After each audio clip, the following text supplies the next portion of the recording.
প্রভু যীশু খ্রিস্টের বিজয় নামে আপনাদের প্রত্যেককে জানাই অনেক অনেক শুভেচ্ছা। আশা করি আপনারা সকলে খুব ভালো আছেন, সুস্থ আছেন। ভালো থাকুন, সুস্থ থাকুন এবং প্রভুর রাজ্যে বৃদ্ধি লাভ করতে থাকুন, এই প্রার্থনা করি। আজ আমরা প্রকাশিত বাক্য 12 অধ্যায় 7 থেকে 12 পদ পর্যন্ত দেখব। প্রকাশিত বাক্য 12 অধ্যায় 7 থেকে 12 পদ পর্যন্ত দেখব। প্রকাশিত বাক্য 12 অধ্যায়ের 1 থেকে 5 পদে আমরা দেখেছি বিভিন্ন চিহ্নের মাধ্যমে সর্বশক্তিমান ঈশ্বর কিছু বিষয় প্রকাশ করেছেন, যা অতীত, বর্তমান এবং ভবিষ্যৎকালের। মনে রাখবেন, যা হলো অতীত, বর্তমান এবং ভবিষ্যৎকালের ঘটনার দিকে ইঙ্গিত করে। এক স্ত্রী অর্থাৎ ইসরায়েল জাতি এবং সেই জাতির মধ্যে থেকে খ্রিস্টের জন্ম, মৃত্যু এবং পুনরুত্থান, এবং বর্তমানে পিতা ঈশ্বরের দক্ষিণে প্রভু যীশু খ্রিস্ট উপবিষ্ট শয়তানের সমস্ত প্রচেষ্টাকে বিফল করে তার মস্তককে চূর্ণ করে। হালেলুয়া। আবার এদিকে স্বর্গে এক প্রকাণ্ড লোহিত বর্ণ নাগ, যার 7টি মাথা, 10টি শিং এবং 7টি কিরিট অর্থাৎ রাজমুকুট, যা তার প্রভাব ও শক্তিকে বর্ণনা করে, যে তার লেজ দিয়ে 1/3 দুধকে নিচে ফেলে দেয়, অর্থাৎ স্বর্গ থেকে নিচে ফেলে দেয়। এরা সেই সকল দূত যারা শয়তান বিদ্রোহ করার সময় তার সঙ্গ দিয়েছিল। এই সকল ঘটনা যা অতীতকালে হয়েছে সেই সকল বিষয় প্রকাশ করে, এবং 6 পদে ভবিষ্যৎকালে অর্থাৎ মহাক্লেশকালের সময় শয়তান কিভাবে ঈশ্বরের লোকেদের ও ইসরায়েলকে নাশ করার জন্য চেষ্টা করবে এবং সর্বশক্তিমান ঈশ্বর কিভাবে তাদের রক্ষা করবেন সেই বিষয়ে প্রকাশ করে, যা আমরা এর আগের আলোচনায় দেখেছি। আমরা আজকের আলোচনা স্বর্গে এক ভীষণ লড়াই, স্বর্গে এক ভীষণ লড়াই, সেই বিষয় নিয়ে আমাদের আজকের আলোচনা। আজকাল আমরা আমাদের চারিদিকে শুধু যুদ্ধ আর যুদ্ধের খবর শুনতে পাচ্ছি ও দেখতে পাচ্ছি, তাই না? আজ আমরা এমন আরেকটি যুদ্ধের কথা শুনব, যা সৃষ্টির পূর্ব থেকেই, হ্যাঁ আপনি ঠিক শুনেছেন, সৃষ্টির পূর্ব থেকেই হয়ে আসছে। এই অধ্যায়ে আমরা পর্দার আড়ালে ঈশ্বর এবং শয়তানের মধ্যে মহাকাব্যিক যুদ্ধের একটি বিশেষ দৃশ্য পাব, যা শয়তান বিদ্রোহ করার পর থেকে চলছে। যে যুদ্ধ যুগ যুগ ধরে চলে আসছে এবং স্বর্গে সেই যুদ্ধ আবার ভয়ানকভাবে শুরু হয়েছে তার সমাপ্তি করার জন্য। ঈশ্বর যখন পৃথিবী সৃষ্টি করেছিলেন তখন সব কিছু একদম ভালো এবং নিখুঁত ছিল, কোনো অন্ধকার ছিল না। কিন্তু পরিস্থিতি পরিবর্তন হতে খুব বেশি সময় লাগেনি। আদম ও হওয়া ঈশ্বরের বিরুদ্ধে অবাধ্য হওয়ার মাত্র কয়েক অধ্যায় পরেই মানুষের পাপ, হ্যাঁ মানুষের পাপ পৃথিবীতে মহা হয়ে ওঠে, যে বিষয়ে আমরা আদি পুস্তক 6 অধ্যায়ে দেখতে পাই। তাই ঈশ্বর পৃথিবীকে মুক্ত করার প্রতিশ্রুতি দিয়েছিলেন আব্রাহামের বংশধরের মাধ্যমে তিনি পৃথিবীর সমস্ত জাতিকে আশীর্বাদ করবেন, যে বিষয়ে আমরা আদি পুস্তক 12 অধ্যায়ে দেখতে পাই।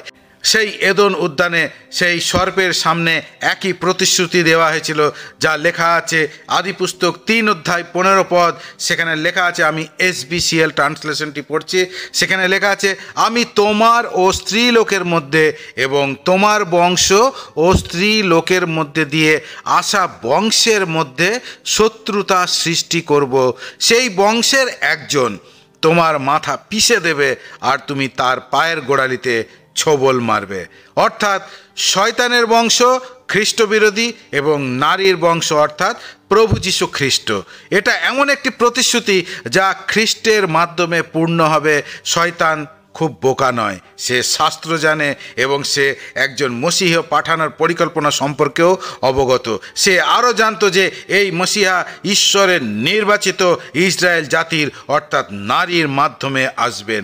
তাই শুরু থেকেই শয়তান খ্রিস্টের জন্মকে রোধ করে ঈশ্বরের পরিকল্পনাকে বাধাগ্রস্ত করার চেষ্টা করেছে এবং যুগ যুগ ধরে বারবার এই পরিকল্পনাকে ব্যর্থ করার চেষ্টা করেছে শয়তান। যে মানুষকে ঈশ্বরের নিজ প্রতিমূর্তিতে সৃষ্টি করেছেন সেই মানবকে ঈশ্বরের দৃষ্টি থেকে নিচে ফেলে দেওয়ার জন্য শয়তান তার যুদ্ধ ক্রমাগত চালিয়ে যাচ্ছে। কারণ খ্রিস্ট আসবেন মানব জাতিকে পাপ থেকে উদ্ধার করতে। যে অধিকার মানব জাতি হারিয়েছে সেই এদন উদ্যানে, সেই অধিকারকে ফিরিয়ে দিতে এবং শয়তানের মস্তককে চূর্ণ করতে। সেজন্য শয়তান সেই দিন থেকেই সেই যুদ্ধে লিপ্ত, নারী ও নারীর বংশকে বিনাশ করার জন্য। প্রকাশিত বাক্যের 12 অধ্যায় 4 পদে আমরা দেখেছি যে সেই স্ত্রী সন্তান প্রসব করা মাত্র যেন শয়তান তাকে গ্রাস করে নিতে পারে, সেজন্য শয়তান তার সামনে দাঁড়িয়ে আছে। কেননা শয়তান জানে যে এই সন্তান আমার মস্তক চূর্ণ করবে, যে অধিকার আমার কাছে আছে এখন তা সে ছিনিয়ে নিয়ে নেবে।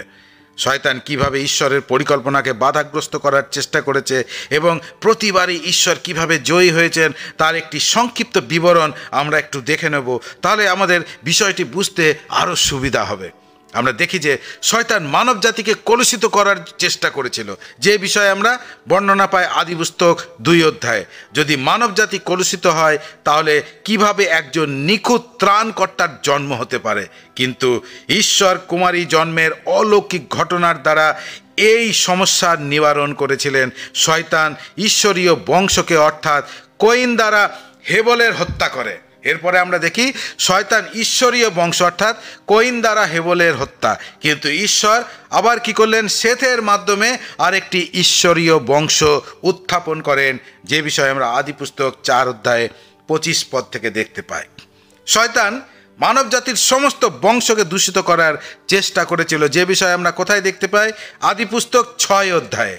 পরিবর্তে ঈশ্বর কি করলেন, জল প্লাবন পাঠালেন এবং একটি নির্বাচিত পরিবারকে রক্ষা করেন।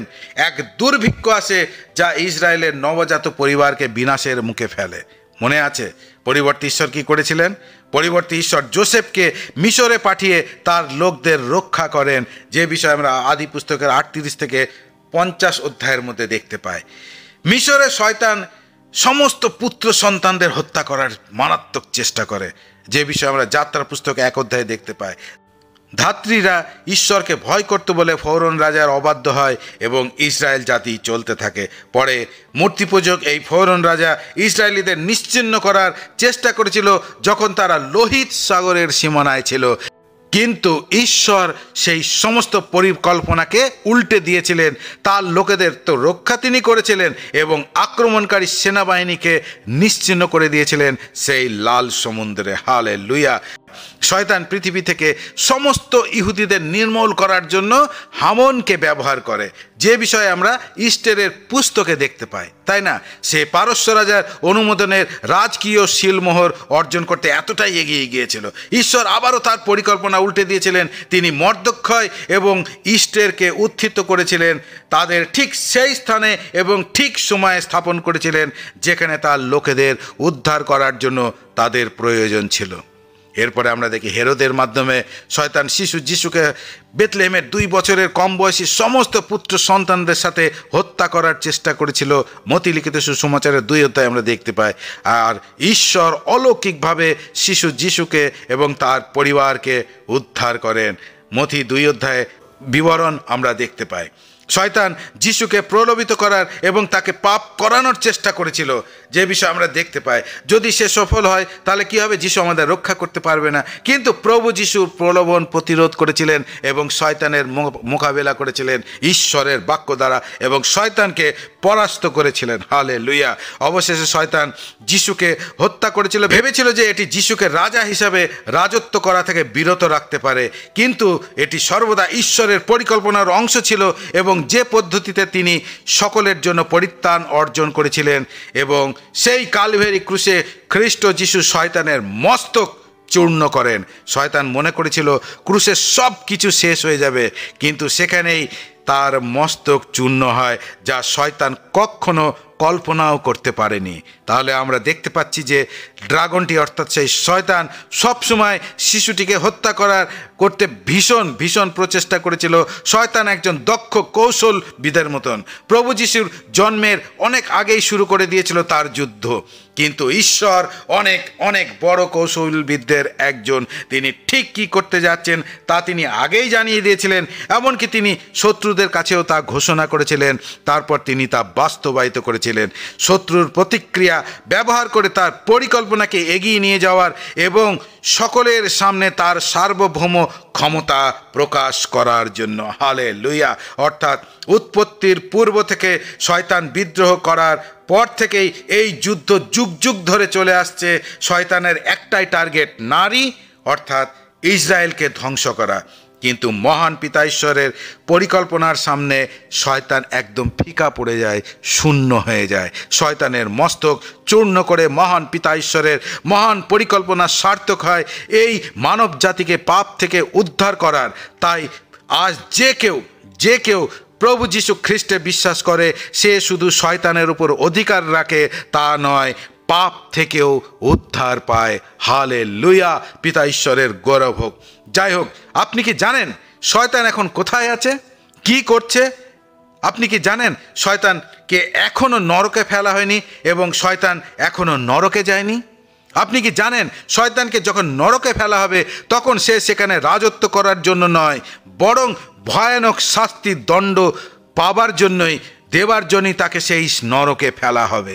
কারণ অনেকে মনে করেন যে স্বর্গের রাজা হলেন প্রভু যীশু খ্রিস্ট এবং নরকের রাজা শয়তান।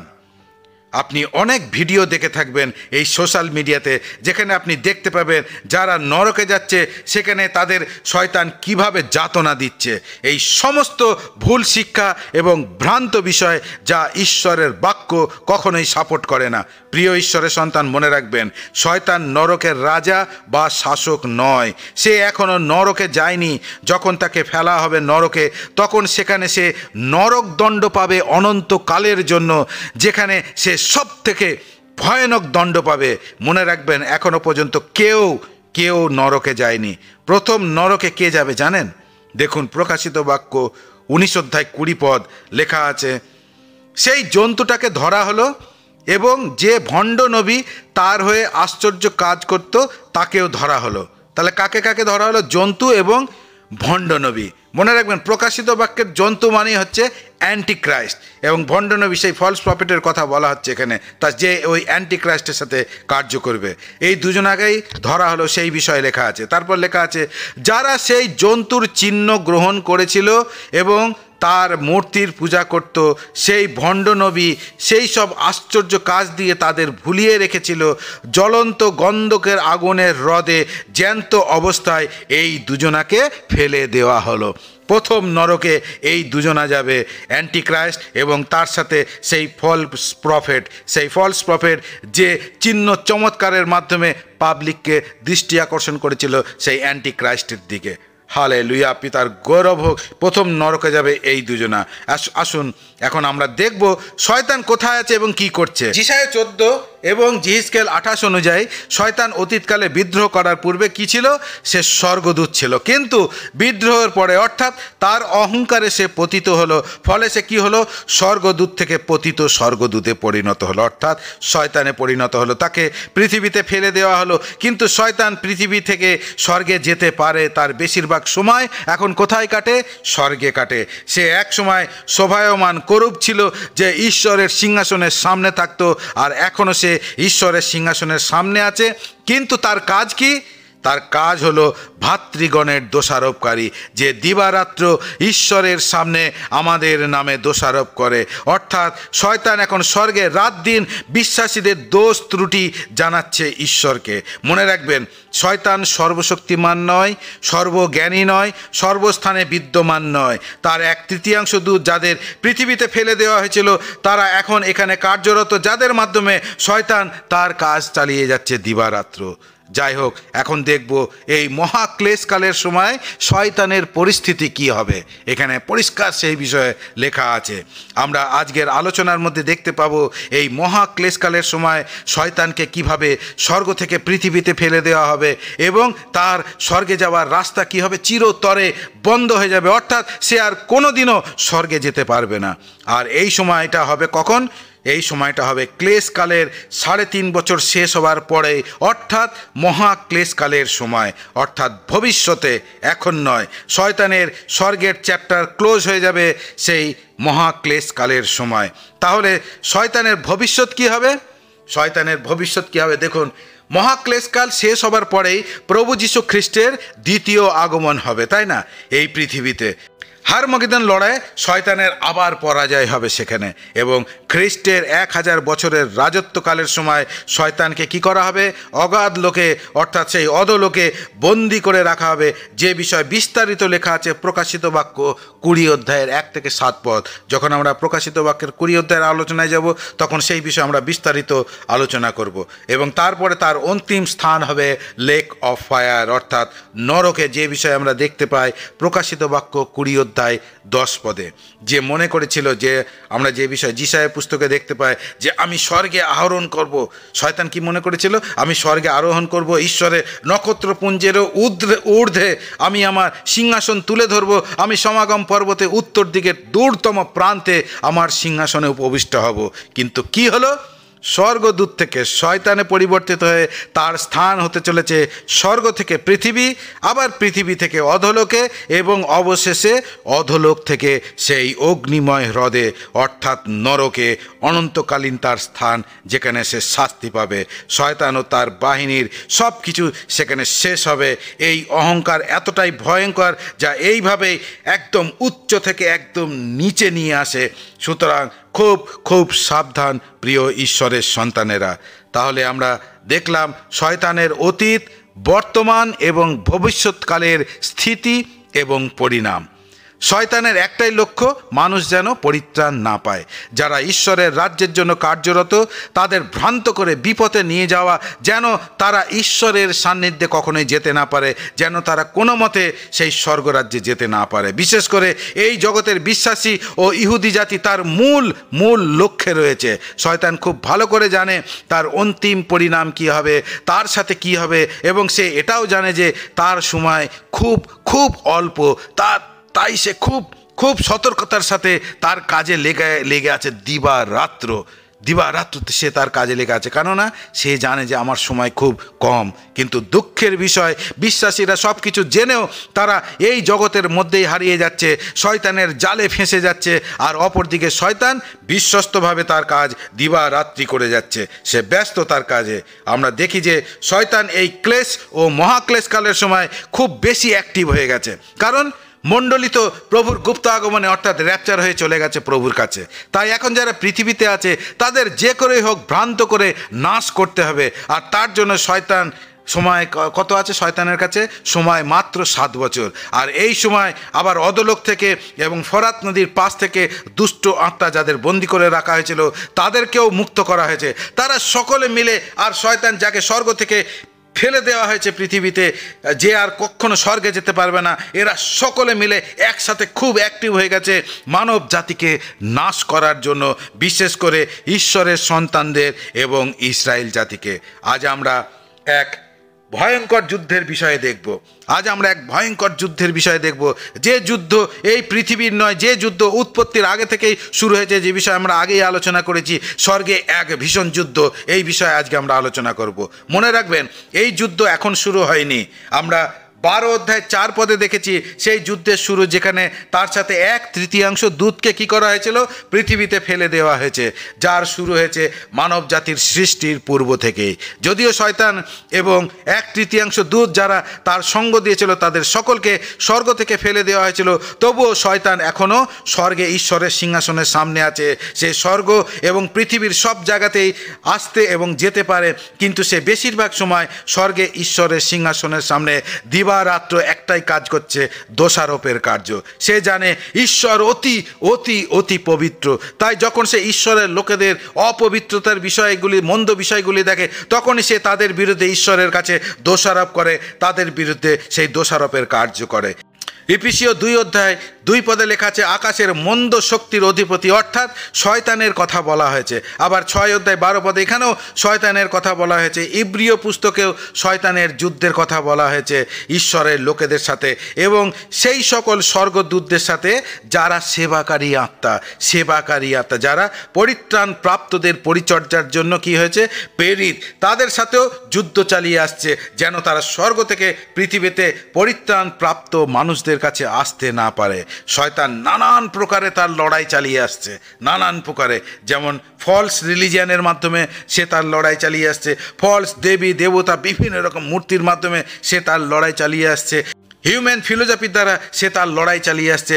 করাপ্ট গভর্নমেন্টের দ্বারা, অর্থাৎ সে এই গভর্নমেন্টের দ্বারা বিভিন্নভাবে বিভিন্ন পলিটিক্যাল নেতাকে বিভিন্ন ভ্রষ্টাচারের মাধ্যমে সে তার এই কার্যকলাপ চালিয়ে আসছে। করাপ্ট থিওলজিক্যাল ডক্টরিনসের দ্বারা পৃথিবীতে আজও সে তার যুদ্ধ চালিয়ে যাচ্ছে।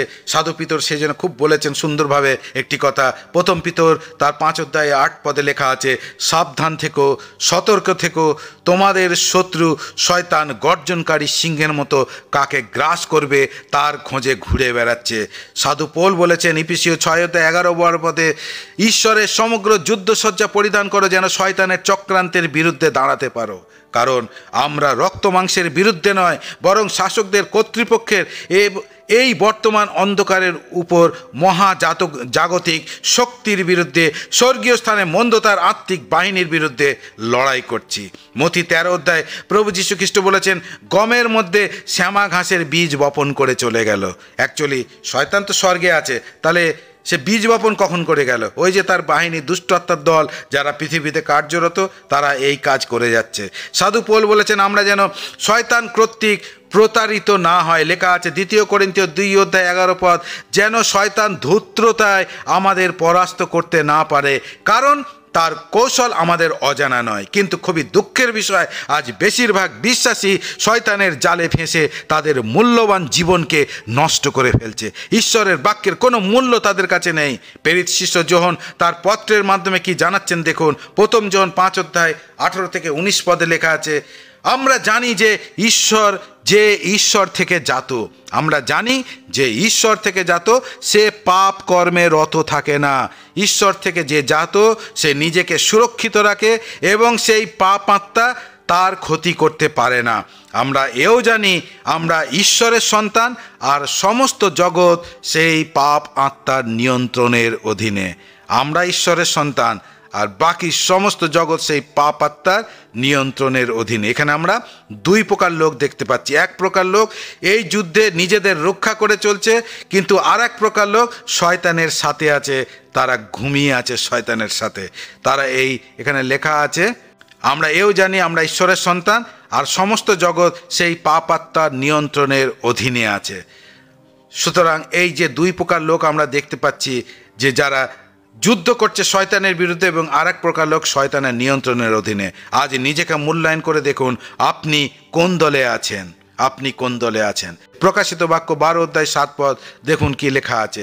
প্রকাশিত বাক্য 12 অধ্যায় 7 পদ লেখা আছে, এরপর স্বর্গে এক যুদ্ধ হলো, স্বর্গে এক যুদ্ধ হলো। মিখায়েল ও তার দূতেরা সেই দানবের বিরুদ্ধে যুদ্ধ করলেন, আর সেই দানব ও তার দূতেরাও যুদ্ধ করলো। এখানে আমরা দেখতে পাচ্ছি স্বর্গে এক ভীষণ যুদ্ধ শুরু হলো। এই যুদ্ধ তো সৃষ্টির পূর্ব থেকেই চলে আসছে। তাহলে এখন এমন কি হলো যে মিখায়েল ও তার বাহিনী ওই নাগের সাথে ও তার বাহিনীর সাথে যুদ্ধ করতে লাগলো? কেউ হয়তো জিজ্ঞাসা করতে পারেন, ঈশ্বর কেন শয়তান এবং মন্দ দূতদের এক ধমক দিয়ে তাড়িয়ে দেন না, কিংবা তাদের ধ্বংস করে দেন না? কেন তাকে তার পক্ষে যুদ্ধ করার জন্য মিখাইলকে ব্যবহার করতে হবে? দেখুন, ঈশ্বর নিজেই সব কিছু করতে পারেন। তিনি 1 সেকেন্ডের মধ্যে সমস্ত কিছু করতে পারেন, এটা সত্য। সুসমাচার প্রচারের জন্য তার কোনো লোকের প্রয়োজন নেই, তিনি স্বর্গ থেকেই তা প্রচার করতে পারেন। তার সাধুদের কাছে বার্তা পৌঁছে দেওয়ার জন্য তার স্বর্গদূতদেরও কোনো প্রয়োজন নেই, তিনি নিজেই তা করতে পারেন। রাজাদের রাজা অবশ্যই ভাববাদীদের ছাড়াই তার লোকেদের শিক্ষা দিতে পারতেন, কিন্তু আমাদের সর্বশক্তিমান ঈশ্বর তার সৃষ্ট প্রতিনিধিদের ব্যবহার করে আনন্দ পান, তা সে মানুষ হোক বা স্বর্গদূত হোক। হালেলুয়া। আমাদের সকলকে শয়তান এবং তার দূতদের বিরুদ্ধে এই যুদ্ধে যোগদানের জন্য আহ্বান করা হয়েছে। আমরা যখন সেই উত্তম যুদ্ধে লড়ছি, তখন আমরা আধ্যাত্মিকভাবে বৃদ্ধি পাই, আমাদের বিশ্বাসের বৃদ্ধি পায়, একই সাথে আমরা আরও সাহসী এবং পবিত্র আত্মার উপরে আরও নির্ভরশীল হয়ে উঠি এবং শয়তানকে আমরা পরাস্ত করি। হালেলুয়া। এবং ঈশ্বর এটা দেখেই খুশি হন। হালেলুয়া। যাই হোক, আমরা দেখেছি যখন দানিয়েল প্রার্থনা করছিল, তখন ঈশ্বর তার উত্তর এক স্বর্গদূতের মাধ্যমে পাঠিয়ে দেন, যাকে শয়তান কি করেছিল? আটকিয়ে রেখেছিল, তাই না? লেখা আছে প্রিন্স অফ পার্সিয়া, যে পারস্যের প্রধান ছিল, সে তাকে কতদিন আটকিয়ে রেখেছিল? 21 দিন। 21 দিন তাকে আটকিয়ে রাখে। তখন কি হয়েছিল? মিখায়েল এসে সেই প্রধান দূতকে পরাজিত করে, তারপরে সেই স্বর্গদূত ড্যানিয়েলের কাছে যায়। এই যুদ্ধ তো সেই অতীত কাল থেকে চলে আসছে, যা ঈশ্বরের বাক্য বারবার আমাদের দেখায়, তাই না? আমরা বাইবেলের পুরাতন নিয়মে সেই বিষয়গুলো আমরা বারবার দেখতে পাই। তাহলে এখন এমন কি হলো যে শয়তানকে ফেলে দেওয়া হলো, এক ভীষণ যুদ্ধ হচ্ছে এবং সেই যুদ্ধে শয়তানকে পরাস্ত করে তাকে পৃথিবীতে ফেলে দেওয়া হলো এবং স্বর্গ তার জন্য চিরতরে বন্ধ হয়ে গেল। চিরতরে শয়তান এখন আর স্বর্গে যেতে পারবে না। যদিও এই বিষয়ে বাইবেলে কিছু বলে না যে কেন শয়তানকে এতদিন স্বর্গে রাখা হয়েছিল এবং এই মহাক্লেশকালের সময় কেন তাকে পৃথিবীতে ফেলে দেওয়া হলো যেন সে আর স্বর্গে যেতে না পারে। এই বিষয়ে প্রভুর এক ভক্ত দাস খুব সুন্দর একটি কথা বলছিলেন যে প্রভু যীশু খ্রিস্ট তার মণ্ডলীকে উঠিয়ে নিয়ে যাওয়ার পরে স্বর্গে যেন শয়তান আর কোনো প্রকার কার্য করতে না পারে, তার জন্য প্রধান স্বর্গদূত মিখায়েল ও তার বাহিনী যুদ্ধ করে শয়তানকে পৃথিবীতে ফেলে স্বর্গে তার কার্যকলাপকে একদম চিরতরে বন্ধ করে দেয়। যখন র্যাপচার হয়, লেখা আছে তখন প্রভু স্বয়ং আনন্দধ্বনি সহ, প্রধান দূতের রব সহ এবং ঈশ্বরের তুড়িবাদ্য সহ স্বর্গ হতে মধ্য আকাশে নেমে আসবেন, যেখানে দুষ্ট আত্মাদের বাসস্থান। এই যুদ্ধ হয়তো তখন থেকে শুরু হয়েছে, যার সমাপ্তি প্রকাশিত বাক্য 12 অধ্যায়ের 7 থেকে 9 পদের মধ্যে আমরা দেখতে পাই। কেননা আর খুব অল্প সময় বাকি আছে, তারপর তাকে 1000 বছরের জন্য অধোলোকে বন্দি করে রাখা হবে। এটা জাস্ট একটা অনুমান মাত্র, কেননা আমাদের চিন্তাধারা এবং ঈশ্বরের চিন্তাধারার মধ্যে আকাশ পাতাল পার্থক্য, তাই না? যাই হোক, এখন আমরা দেখব সেই যুদ্ধের পরিণাম কি হলো। প্রকাশিত বাক্য 12 অধ্যায় 8 এবং 9 পদ লেখা আছে, সেই দানব জয়ী হতে পারল না এবং স্বর্গে তাদের আর থাকতেও দেওয়া হলো না। তখন সেই বিরাট দানবকে ও তার সঙ্গে তার দূতদের পৃথিবীতে ফেলে দেওয়া হলো। এই দানব হলো সেই পুরানো সাপ যাকে দিয়াবল বা শয়তান বলা হয়, যে পৃথিবীর সমস্ত লোককে ভুল পথে নিয়ে যায়। হালেলুয়া, পিতা ঈশ্বরের গৌরব হোক। যদিও এই যুদ্ধ আমরা দেখতে পাচ্ছি না, কেননা তারা সকলে আত্মিক প্রাণী, স্পিরিট বিং, যেহেতু যুদ্ধ শুরু থেকেই চলে আসছে, কিন্তু আমরা প্রকাশিত বাক্যের 12 অধ্যায় 8-9 পদের মধ্যে আমরা সেই যুদ্ধের পরিণাম আমরা দেখতে পাচ্ছি। তাহলে এই ঘটনা কখন হচ্ছে? আমরা দেখি যে ক্লেশকাল শুরু হয়েছে প্রথম সিলমোহর খোলার পরেই, তাই না? আর যতদূর সম্ভব চতুর্থ সিলমোহর খোলার সময় বা পরে, কিংবা ক্লেশকালের 3.5 বছর শেষ হবার পরে এই ঘটনা ঘটে। অর্থাৎ 3.5 বছর শেষ হবার ঠিক পূর্ব মুহূর্তে কিংবা পরেই শয়তানকে স্বর্গ থেকে পৃথিবীতে ফেলে দেওয়া হয়েছে। তাহলে সে এখন কি করছে বা করবে? এই শেষ 3.5 বছর, যাকে মহাক্লেশকাল বলা হয়েছে, সেই সময় সে এই পৃথিবীকে কি করবে? নরক বানিয়ে তুলবে। কারণ এখন আকাশে তার আর কোনো আধিপত্য, কর্তৃত্ব, অন্ধকারের জগৎপতি ও স্বর্গীয় স্থানের দুষ্ট আত্মা আর কেউ নেই। সবাই এখন কোথায় আছে? এই পৃথিবীতে আছে। এখন সকলে এই পৃথিবীতে এক ভয়ানক তাণ্ডব লীলা চালাচ্ছে। সেই সময় যারা বিশ্বাসী হবে, কারণ সেই সময় ওই যে 1,44,000কে প্রেরণ করা হবে সুসমাচার প্রচারের জন্য, তাদের প্রচারে যারা মন পরিবর্তন করবে এবং ইহুদিরা ভয়ানকভাবে যাতনা পাবে এবং বাকি জগৎ নিবাসীদের শয়তান ঈশ্বরের বিরুদ্ধে যুদ্ধের জন্য প্রস্তুত করবে, হারমগিদন লড়াইয়ের জন্য। এই শয়তান যাকে এখন স্বর্গ থেকে ফেলে দেওয়া হলো যেন আর স্বর্গে যেতে না পারে, সে কে? তার নাম কি? লেখা আছে এই দানব হলো সেই পুরানো সাপ যাকে দিয়াবল বা শয়তান বলা হয়। সেই পুরানো সাপ আমরা এদন উদ্যানে দেখেছি, তাই না? সেই পুরানো সাপ যাকে দিয়াবল বা শয়তান বলা হয়, যে পৃথিবীর সমস্ত লোককে কি করে? ভুল পথে নিয়ে যায়। সর্প হলো একটা চিহ্ন, সাপ একটা চিহ্ন, সেই চিহ্নের মাধ্যমে এই শয়তানকে দেখানো হয়েছে। তাহলে আমরা দেখতে পাচ্ছি যে যখন প্রথম সিলমোহর খোলা হবে, তখন শুক্লবর্ণ অশ্বে কী হবে? অ্যান্টিক্রাইস্টের আগমন হবে, তাই না? যে ইসরায়েলের সাথে 7 বছরের এক চুক্তি করবে। তারপর যখন দ্বিতীয় সিলমোহর খোলা হবে, তখন ভয়ানক যুদ্ধ, ফলে পৃথিবী থেকে কি হবে? শান্তি একদম শেষ হয়ে যাবে, অপহরণ হয়ে যাবে। তৃতীয় মোহর যখন খোলা হবে, তখন অর্থনৈতিক কাঠামো একদম ভেঙে যাবে, ফলে চারিদিকে দুর্ভিক্ষ দেখা দেবে। চতুর্থ মোহর যখন খোলা হবে, তখন তরবারি, দুর্ভিক্ষ, মহামারী ও বন পশু দ্বারা এই পৃথিবীর 1/4 অংশের মানুষ শেষ হয়ে যাবে। আর পঞ্চম মোহর খোলার পূর্বে ঘটবে প্রকাশিত বাক্যের 12:9 ঘটনা। স্বর্গে এক ভয়ানক যুদ্ধ ও শয়তানকে পৃথিবীতে নিক্ষেপ। ফলে কি হবে? ফলে স্বর্গ শয়তানের জন্য চিরতরে বন্ধ হয়ে যাবে। সে তখন পৃথিবীতে জেরুজালেমের মন্দিরে নিজেকে ঈশ্বর বলে ঘোষণা করবে অ্যান্টিক্রাইস্টের সাথে মিলে। কারণ সে তো ঈশ্বর হতেই চেয়েছিল, তাই না? আর সে সেই কাজই করবে সেই সময় অ্যান্টিক্রাইস্টের সাথে সেই মুহূর্তে। প্রিয় ঈশ্বরের সন্তান, মনে রাখবেন, অ্যান্টিক্রাইস্ট আলাদা, শয়তান আলাদা, আর ফলস প্রফেট আলাদা, যারা এক হয়ে সেই সময় কাজ করবে। আগামী পর্বে আমরা অ্যান্টিক্রাইস্ট, শয়তান এবং ফলস প্রফেট এই বিষয় নিয়ে আলোচনা করব। যাই হোক, পঞ্চম মোহরের সময় আমরা দেখতে পাই স্বর্গে বিচারের দাবি। যারা ঈশ্বরের বাক্য প্রযুক্ত, সাক্ষ্য প্রযুক্ত নিহত হয়েছে।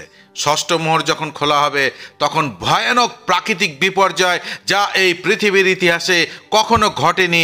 এরপর আবার আমরা দেখি প্রথম তুরিধ্বনি থেকে চতুর্থ তুরিধ্বনি পর্যন্ত নানান প্রকার ভয়ানক প্রাকৃতিক দুর্যোগ এই পৃথিবীকে একদম তছনছ করে দেবে। আবার পঞ্চম তুরির সময় কি হবে? পঞ্চম তুরির সময় অধোলোক থেকে দুষ্ট দূতদের খোলা হলো, যারা 5 মাস পর্যন্ত ভয়ানক মৃত্যু যাতনা দেবে, কিন্তু সেই সময় মৃত্যু পালিয়ে যাবে। অলরেডি আকাশ থেকে দুষ্ট আত্মাদের পৃথিবীতে ফেলে দেওয়া হয়েছে, অধোলোক থেকে মুক্ত করা হয়েছে, যে পঙ্গপালের ন্যায় দুষ্ট আত্মার দল নিয়ে পৃথিবী নিবাসীদের মৃত্যু যাতনা দেবে। আবার ফরাত নদীর পাশ থেকে 4 জনকে মুক্ত করা হয়েছে, যার সাথে 20 কোটি দুষ্ট আত্মার দল, যারা পৃথিবীর 1/3 মানুষকে শেষ করে দেবে। সেই সময় আমরা দেখেছি এর আগে চতুর্থ মোহর খোলার সময় 1/4 এবং ষষ্ঠ তুরিধ্বনির সময় 1/3 মানুষ শেষ। তাহলে সেই সময় পৃথিবীতে কি ভয়ানক অবস্থা হবে একবার চিন্তা করে দেখুন। মানুষের থেকে দুষ্ট আত্মার দলে ভরে গেছে এই পৃথিবী, দুষ্ট আত্মা কর্তৃত্ব করছে এই পৃথিবীতে। একবার চিন্তা করে দেখুন কি পরিস্থিতি হবে এই পৃথিবীর। শয়তান তখন ইসরায়েলকে, এবং সেই সময় যারা বিশ্বাসী হবে সেই 1,44,000 শিলমোহর ইহুদিদের সুসমাচার শুনে এবং সেই 2 সাক্ষীর প্রচার শুনে তাদের সম্পূর্ণরূপে নাশ করার জন্য শয়তান মরিয়া হয়ে উঠবে। আর ঠিক সেই সময় ইসরায়েলকে 1260 দিন অর্থাৎ 3.5 বছর ঈশ্বর একটি বিশেষ স্থানে তাদের রক্ষা করবেন এবং প্রতিপালনও করবেন। এই বিষয়ে আমরা পূর্বের ভিডিওতে আলোচনা করেছি, তাই এখন আর বেশি কিছু বলতে চাই না। এটা হচ্ছে সেই মহাক্লেশকালের সময়ের ঘটনা যখন শয়তান এই পৃথিবীকে নরক বানিয়ে রেখেছে। প্রকাশিত বাক্য 12:10 লেখা আছে, তারপর আমি স্বর্গ থেকে জোরে জোরে একজনকে বলতে শুনলাম, এখন উদ্ধার, শক্তি ও আমাদের ঈশ্বরের রাজ্য আর মসিহের ক্ষমতা উপস্থিত হয়েছে। কারণ যে আমাদের ভাইদের দোষ দিত তাকে স্বর্গ থেকে ফেলে দেওয়া হয়েছে। আমাদের ঈশ্বরের সামনে সে দিন রাত তাদের দোষ দেখাতো। এখন আমরা স্বর্গে স্তুতি, আরাধনা, প্রশংসা, জয়ধ্বনি দেখতে পাচ্ছি, যা আমরা প্রকাশিত বাক্য অধ্যায় 4 অধ্যায়, 5 অধ্যায়, 7 অধ্যায়, 11 অধ্যায়, 12 অধ্যায়, 15 অধ্যায় এবং 19 অধ্যায় নিরন্তর দেখতে পাচ্ছি, তাই না? এক একটি ঘটনার পরেই স্বর্গে স্তুতি, আরাধনা, প্রশংসার জয়ধ্বনি হয়েই চলেছে। এখন প্রশ্ন হলো, কারা এরা যারা স্বর্গে স্তুতি, আরাধনা, প্রশংসা, জয়ধ্বনি করছে? আমার মনে হয় যাদেরকে উঠিয়ে নেওয়া হয়েছে র্যাপচারের সময়, সেই মণ্ডলীর সেই সকল ঈশ্বরের ভক্ত সন্তানেরা, এবং এই ক্লেশকালের সময়, মহাক্লেশকালের সময় যারা তাদের বিশ্বাস ও সাক্ষীর জন্য শহীদ হয়েছে, তারা এই স্তুতি, আরাধনা, প্রশংসা, জয়ধ্বনি করছে। কারণ দেখুন এখানে লেখা আছে যে, কারণ যে আমাদের ভাইদের দোষ দিত তাকে স্বর্গ থেকে ফেলে দেওয়া হয়েছে, এই বলে তারা জয়ধ্বনি করছে সেখানে, তাই না? আনন্দে। মনে রাখবেন, ঈশ্বরের বাক্যে স্বর্গদূতদের কখনো আমাদের ভাই হিসাবে দেখানো হয়নি। যাই হোক, এখন দেখব খুব গুরুত্বপূর্ণ আরেকটি বিষয় যা লেখা রয়েছে প্রকাশিত বাক্য 12 অধ্যায় 11 লেখা আছে, মেয়ে শিশুর রক্ত ও নিজেদের সাক্ষ্য দ্বারা তারা তাকে হারিয়ে দিয়েছে। তারা নিজেদের অতিরিক্ত ভালোবাসেনি বলেই তাদের জীবন দিতে তারা রাজি ছিল। এই ক্লেশ ও মহাক্লেশকালের সময় যারা খ্রিস্টকে গ্রহণ করবে তারা কিভাবে বিজয় হবে, এবং যাদের উপর শয়তান দিবারাত্র দোষারোপ করছে তারা কিভাবে উদ্ধার পেল। প্রকাশিত বাক্যের 12 অধ্যায়ের 11 সেই গুপ্ত বিষয়টি প্রকাশ করা হয়েছে। প্রিয় ঈশ্বরের সন্তান, মনে রাখবেন, এই বর্তমান সময়ে এবং সেই ক্লেশ ও মহাক্লেশকালের সময় কিভাবে বিশ্বাসে জয়ী হওয়া যায়, কিভাবে শয়তানকে পরাস্ত করা যায়, তার প্রথম সিক্রেট ফর্মুলা হলো মেষ শাবকের রক্ত প্রযুক্ত। মেষ শাবকের রক্ত প্রযুক্ত অর্থাৎ আমার জঘন্যতম নোংরা পাপের জন্য এক নিষ্পাপ বলিদান, যা হলো প্রভু যীশু খ্রিস্টের ক্রুশীয় বলিদান, যার ফলে আমার উপরে এখন আর কোনো অধিকার নেই শয়তানের। হালেলুয়া। যখন আমরা যিশুর রক্তের জয় বলি, তখন আমরা ঘোষণা করি আমার পাপের জন্য প্রভু যীশু খ্রিস্ট ক্রুশে বলিদান দিয়েছেন, তাই এখন আমার ওপর আর শয়তানের কোনো অধিকার নেই। এখন আমার এই জীবন আর আমার নয়, এখন এই জীবনে শুধুমাত্র প্রভুর ইচ্ছা সিদ্ধ হবে এবং প্রথম স্থান পাবে। হালেলুয়া। এফেসীয় 1:7 কলিসীয় 1:14 এবং ইব্রিয় 9:14 ঘোষণা করে যে প্রভু যীশু খ্রিস্টের রক্ত দ্বারা যে জয় প্রাপ্ত হয়, হ্যাঁ, প্রভু যীশু খ্রিস্টের রক্ত দ্বারা যে জয় প্রাপ্ত হয়, সেই জয়লাভ নিয়ে একজন বিজয়ী খ্রিস্টীয় সন্তান যখন যিশুর রক্তের জয় ঘোষণা করেন, তখন সেখানে শয়তানের আর কোনো শক্তি কার্যকর হয় না, যদি সেই জীবনে প্রভুর ইচ্ছা প্রথম স্থানে থাকে। হালেলুয়া। আসুন এখন আমরা দেখব দ্বিতীয় সিক্রেট ফর্মুলাটা কি। দ্বিতীয় সিক্রেট ফর্মুলা হলো আপন আপন সাক্ষ্যের বাক্য প্রযুক্ত। আপন আপন সাক্ষ্যের বাক্য প্রযুক্ত। আমি সেই সাক্ষ্যের কথা বলছি না যা সাধারণত আমরা দিয়ে থাকি মণ্ডলীতে, বিভিন্ন প্রার্থনা সভায়। যেমন এই ধরুন, আমার জ্বর ঠিক হয়েছে, তাই ঈশ্বরকে ধন্যবাদ দিই।